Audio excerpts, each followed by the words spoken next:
Hey everybody, welcome to Holdfast Moto. We are putting our, let's see if you can see this, our new powder coated wheels with new rubber and change them out, put them on the bike. And do the front wheel first because that's a little easier to get to access wise.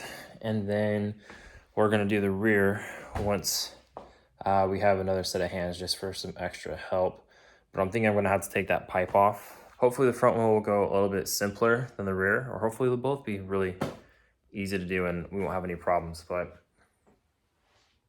that seems not to be the case whenever I work on my bike, but we'll see. I'm gonna be taking lots of pictures right now before, just to make sure I have everything situated, and if I need to go back to look at anything for a reminder, I can do that. Let's get to it.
So we got our brake calipers off, ABS side and non-ABS side.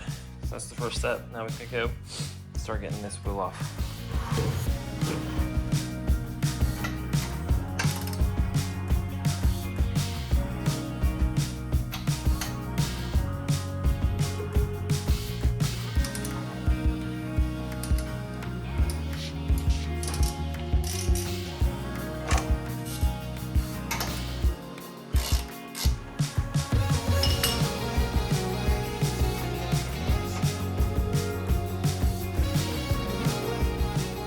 So I don't have any 6mm hexes for my wrench, so we're just gonna use one of these bad boys, and then we'll get another one do once we have the wheel on from Home Depot. And make sure we're up to the right torque specs and all that good stuff. But meantime, this should do. Loosen the pinch bolt, don't need to take it off, and you can already see this spins, so let's get ready to get this wheel off.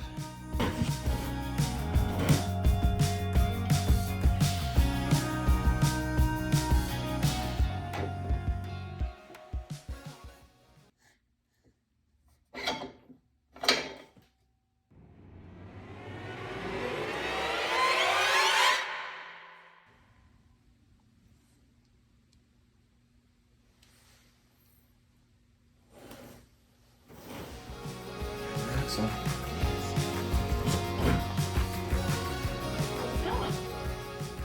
about to take the wheel off. It's already hanging free. Is it easy so far? It's been going okay. We're not gonna jinx ourselves. Side of the camera. You're officially part of the channel. Oh no. Did you not hear me say that? No. I just want you to put both hands on this and hold this wheel. We're gonna lift the bike up. So just hold it right there. Okay. And then once it's high enough, I'm gonna Roll it out? Yeah, but it's gonna need a little bit more height to get past that fender. All right, try and roll it out. Look at that, it'd be great. A plus? A plus. Oh shoot, it's the dirty wheel. Is that it? That's it. Okay. Wheels off. Thanks, love. You're welcome. If you have a really wrapped fender, you might have to go a lot higher to get the wheel off, or maybe take the actual fender off, but mine's so top short that you don't really have to do that. All right, so we got our anti-seize on our axle. I don't know if you guys can see it, but this is gonna look so sick with the orange and the blue, especially when it's in the light. Whee! It's gonna look so good. Let's get this thing lowered and get this axle through here.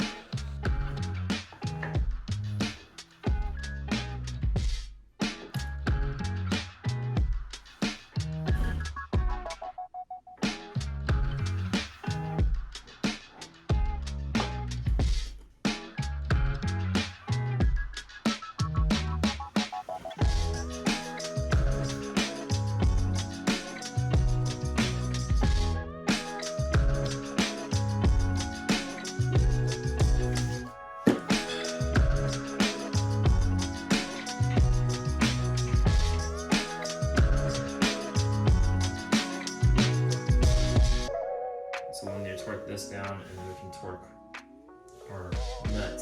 I can run to the store, and it'll be doo-doo, and the front end will be pretty much done. Yeah.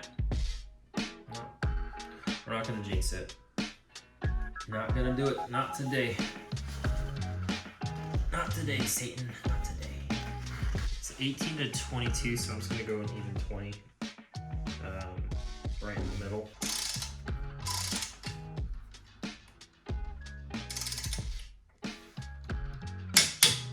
Go.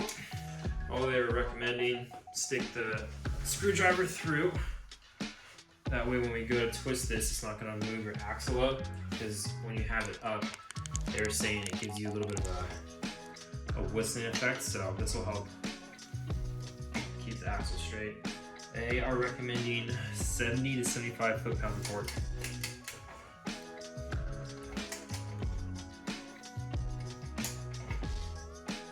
There we go.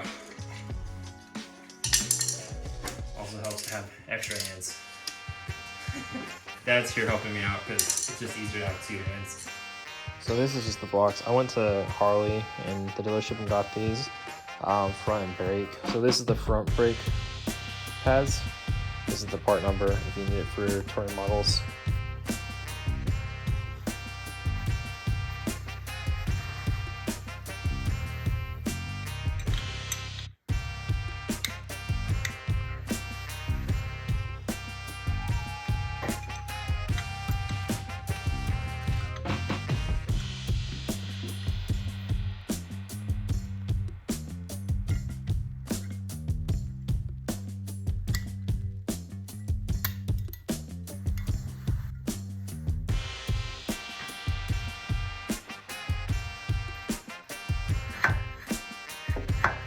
And 20 to 38, we're gonna go 34, upper range.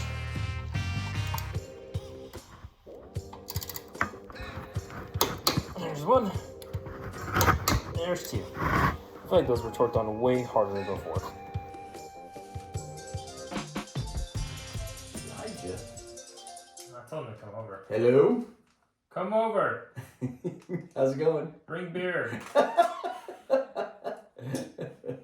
All right, you're on speaker now. What's up, bud? How's your afternoon? Yeah, I mean, I questioned that a little bit because the guy couldn't even put the striker on the right way. It's like, wait a second, make sure all your stuff is put in the right way. Can I have the next set? Hello. Well, cool. Love you. Hope your afternoon goes good. Don't burn the place down. I'll do my best. And when in doubt, run out. Right. I'll see you. All right. Well, have fun, and then we'll talk soon. Okay, sounds good. Love you. Bye bye. Hello again. We're here.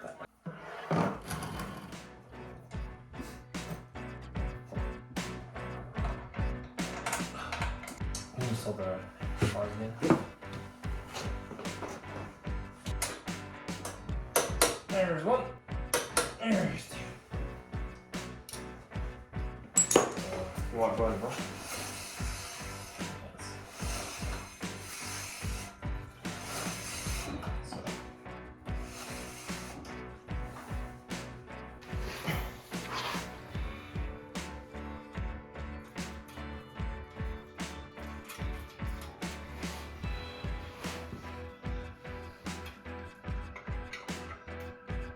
It's just stuck there, but it fuses from heat. A little bit of rapid tap with a little bit of hammer right here.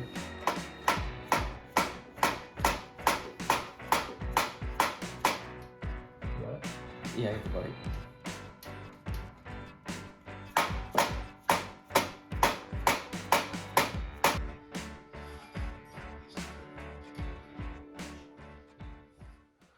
So things did not go as planned with the rear wheel.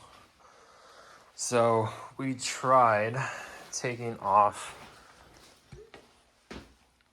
the exhaust, but took off the heat shield, and there's, what did you call it? Rivet. There's a rivet. There's a rivet there to keep the pipe from sliding off, basically, which is great unless you want to get the pipe off.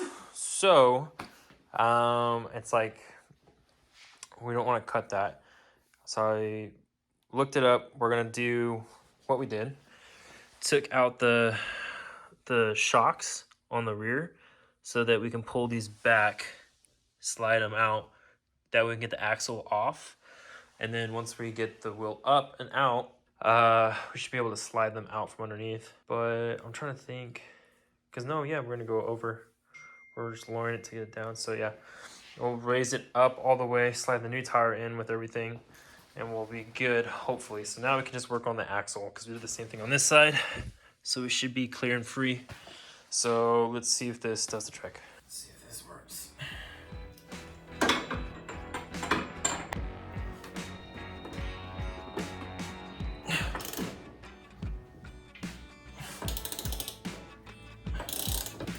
got the garage floor doing my work. That's nice.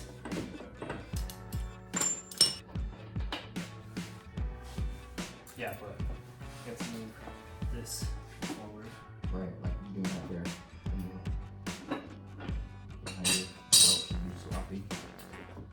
Try to pump her up a little bit. Right there. Right there.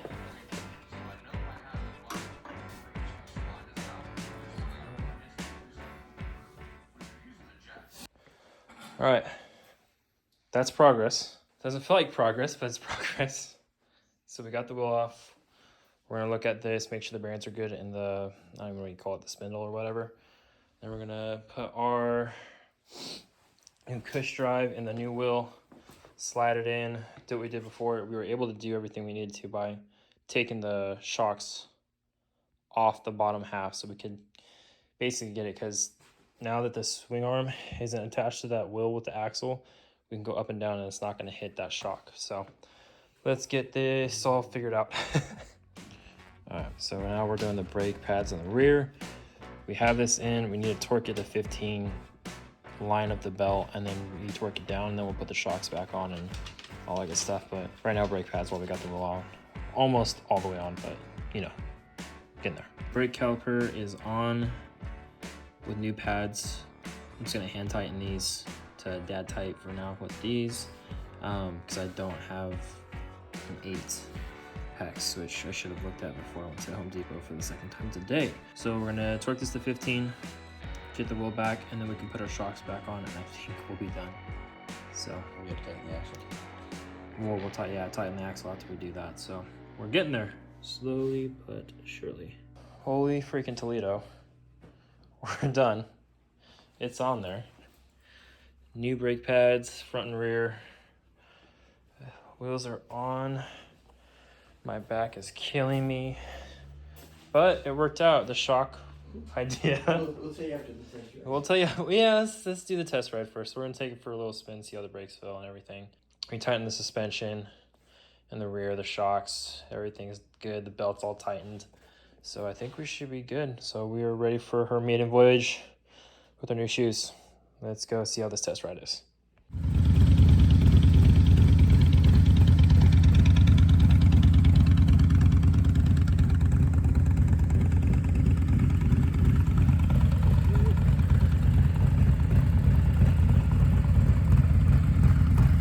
So this is just a reminder of what the bike looked like before we did the powder coating for the wheels. I really love the orange and the pop of color it brings to the bike. It's really bringing that combination of blue and orange that I was hoping it would to the bike.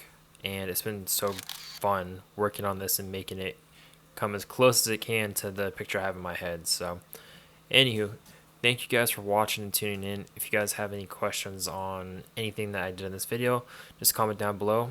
Otherwise, I'll see you guys out there, ride safe, and see you next time.